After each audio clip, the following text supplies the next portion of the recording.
Have you ever spoken a name into the hollow of your hand, breathed a forbidden wish into the cold night air, daring the shadows to respond? I did.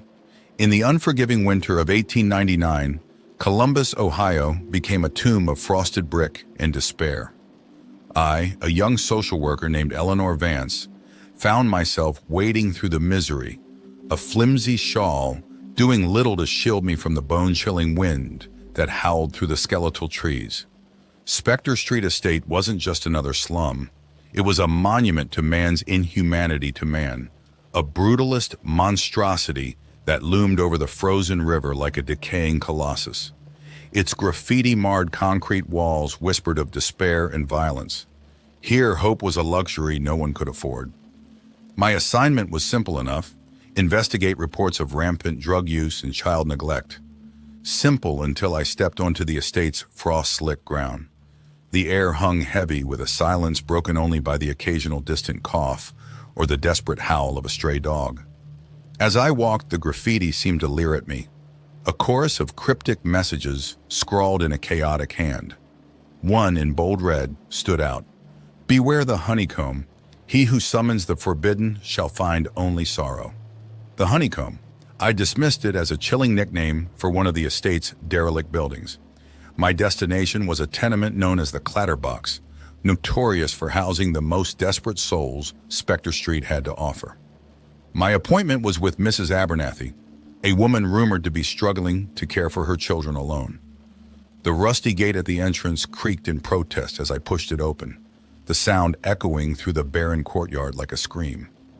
A lone figure huddled against a wall, his face obscured by a threadbare scarf. As I approached, a pair of hollow eyes peered out from the fabric. "Lost are you, miss?" His voice rasped like sandpaper on bone. "Looking for Mrs. Abernathys," I replied, my breath forming frosty puffs in the frigid air. "Ah, Mrs. Abernathys, top floor, second to the left. But be warned, miss, not all wishes come true." He chuckled, a dry, humorless sound. The man's words sent a shiver down my spine, but I brushed it aside. The biting wind demanded my attention. Climbing the rickety fire escape, I navigated the maze of peeling paint and broken glass. Reaching the top floor, I found Mrs. Abernathys' door, its surface marred with claw marks. A weak voice called out from within. Pushing the door open, I was greeted by a wave of stale air and a scene of utter destitution. The room was barely furnished, a single cot overflowing with ragged blankets taking center stage. On it lay a woman, her face etched with worry lines, her eyes sunken. A young girl, no older than 5, sat huddled beside her, shivering despite the layers of clothing piled high on her tiny frame. "Mrs. Abernathys?" I asked, surprised by the woman's frail appearance. "Yes, that's me, dear," she croaked, gesturing to the empty chair beside the cot. I sat down carefully, the floorboards groaning beneath my weight. The story that unfolded was one of hardship and loss.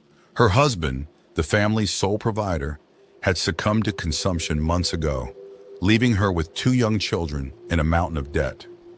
"The cold's the worst," she rasped, her voice cracking with emotion.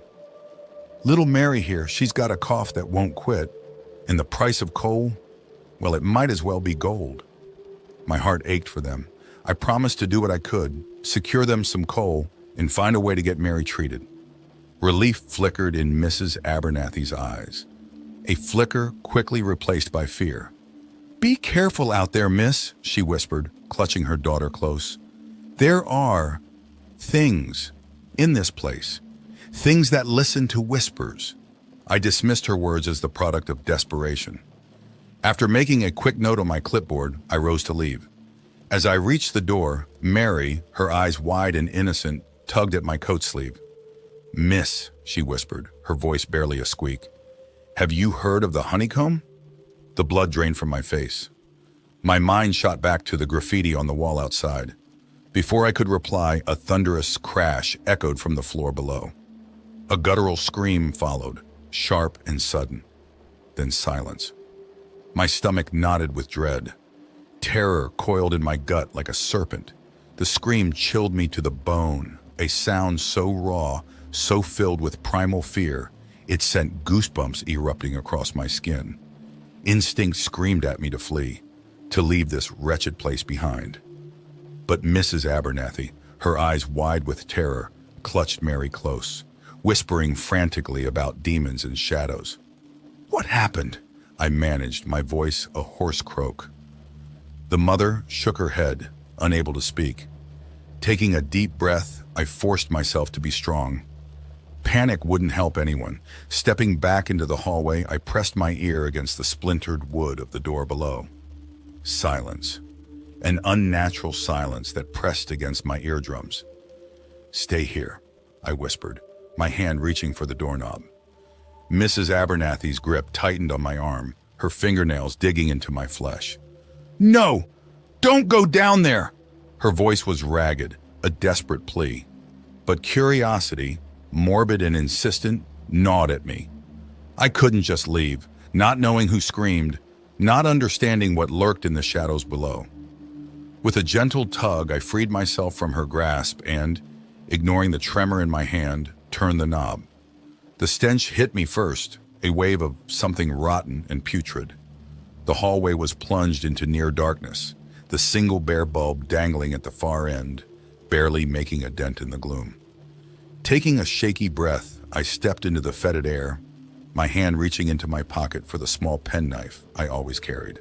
Each creak of the floorboards beneath my feet sounded amplified in the oppressive silence. As I approached the source of the scream, a sickeningly sweet smell joined the stench, a fragrance cloying and unnatural. The door at the end of the hall hung ajar, a thin sliver of dim light spilling out. Fear clawed at my throat, icy and paralyzing, but I couldn't turn back, not now. Gripping the penknife tighter, I pushed the door open, the rusted hinges groaning in protest. The room beyond was a nightmare come to life. The floorboards were slick with a thick, dark liquid, its source illuminated by the single flickering bulb above. A body lay sprawled on the floor, a man I vaguely recognized from the encounter earlier, his face contorted in a silent scream. But it wasn't the man that stole my breath. It was what stood behind him, a towering figure shrouded in shadow, its form shifting and undulating like smoke. Multiple glowing eyes, like embers in the darkness, stared at me with a predatory hunger. Its voice, when it spoke, was a rasping chorus, a cacophony of whispers that sent chills down my spine. "You have spoken the name." My legs turned to jelly, threatening to give way. The penknife in my hand felt pathetically useless against the monstrosity before me. What do you want?" I stammered, my voice barely a whisper. "Sorrow," it rasped, the word echoing off the decaying walls. "You have called for sorrow, and sorrow you shall have." As the figure lunged, its eyes burning with an unholy hunger, a primal scream ripped from my throat. In that moment, all rational thought fled. My only instinct was to survive. I whirled around, desperate for escape. But the door was gone, replaced by a solid wall of brick and mortar, the hallway a dead end. Panic clawed at my throat, constricting my lungs. There was nowhere to run, nowhere to hide. Then a memory flickered in my mind. Mrs. Abernathys' words about whispers and things that listen, and the graffiti, the honeycomb. With a desperate hope fueling my actions, I raised my face towards the swirling shadows. "The honeycomb!" I shouted, my voice echoing in the cramped space. "I didn't know. I didn't mean to." The figure paused, its movements momentarily stilted. Then, with a roar that shook the very foundation of the building, it recoiled, the glowing eyes dimming. The room pulsed with a dark energy that made my hair stand on end. Slowly it began to recede, its form dissolving into wisps of smoke that dissipated into the darkness. As the last remnant of the entity vanished, the brick wall shimmered and reappeared, the hallway seemingly whole once more. I slumped against the wall, gasping for breath, my body racked with tremors. Had I appeased the entity with my desperate plea, or merely delayed the inevitable? Tears streamed down my face, a mixture of relief and terror. The silence that followed was heavy, broken only by the frantic pounding of my heart. Gathering my meager strength, I stumbled back towards Mrs. Abernathys' room. The door creaked open to reveal the woman still huddled on the cot, Mary clinging to her like a lifeline. Relief flooded their faces upon seeing me, alive and, seemingly, unharmed. I recounted the encounter, my voice trembling as I described the monster and my desperate bargain. Listening with wide eyes, Mrs. Abernathy confirmed my worst fears. "The Honeycomb," she rasped. "It's a gateway, a place where the veil between worlds is thin. The graffiti, it's a warning, a way to appease the entity with a name instead of a sacrifice." My stomach clenched. So my unknowing invocation had unleashed the creature, and it was only through sheer luck that I hadn't paid the ultimate price. But was the danger truly over? Months later, I left Spector Street Estate behind, the memory of that night a constant weight on my soul. I relocated, dedicated myself to social work in a more affluent part of the city. But the nightmares persisted. The glowing eyes, the raspy chorus, the overwhelming dread, and the chilling certainty that somewhere in the shadows the honeycomb waited. One quiet evening, a familiar, sweet, cloying scent drifted through my window. Panic seized me. I slammed the window shut, my heart hammering against my ribs. Rushing to the wall, I pounded my fist against it, the sound echoing hollowly in the room. "No!" I screamed, my voice hoarse. "I won't let you in! Never!"